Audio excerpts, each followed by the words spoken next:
Hertz va devenir de plus en plus intéressant. Je dirais que je me demande si c'est pas lui et Carr que j'ai regardé sur la fin de la journée, si même il n'y aura pas peut-être un deal à faire là-dessus. On a évidemment des titres qui étaient très baissiers, on le sait, et qui ont bénéficié d'un rebond à la Trump, là, qui repartent à la baisse. Donc, ça veut dire qu'on vient juste de sortir, on viendra juste de sortir de notre zone d'entrée parce qu'on était de 27 à 26. Ça veut dire qu'on a passé la zone aujourd'hui. Bon, j'ai pas, vous savez, je suis respectueux des règles, là, j'achète jamais de volatilité trop haute. Là, je l'ai faite euh, parce que c'est un peu particulier en ce moment, à cause que ce titre-là a eu ce qu'il appelle une séparation, là. Attendez un instant, je veux juste pas.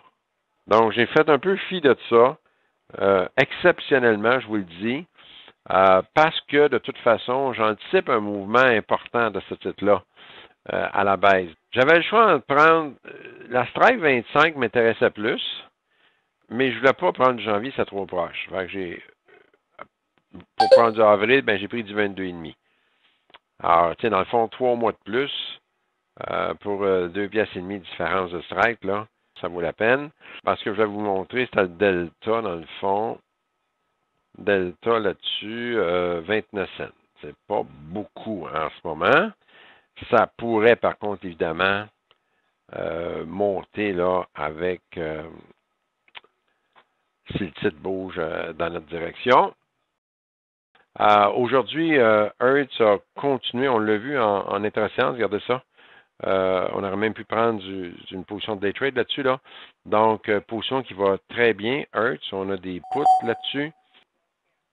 On est à 40% de profit sur Hertz. Puis même là, les marchés sont fermés, là, on verra demain.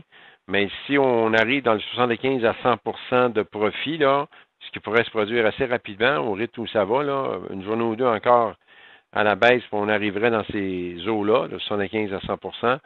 À ce moment-là, il faudrait penser à un rollover là-dessus. Encaisser notre profit pour prendre une nouvelle position.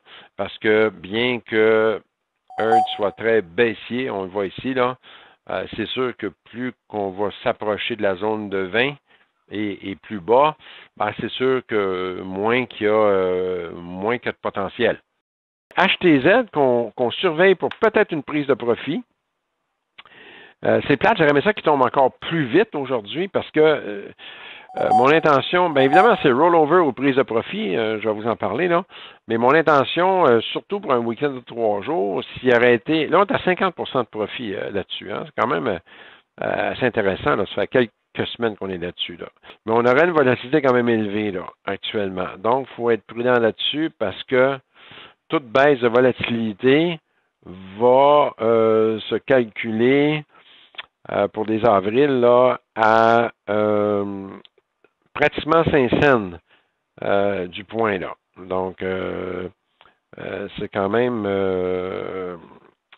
50 cents par contrat. Donc, on s'est fait prendre ça en ligne de compte. Les earnings là-dessus sont le 6 mars. Donc, c'est quand même loin. Alors, on n'aura pas une augmentation de volatilité d'ici là.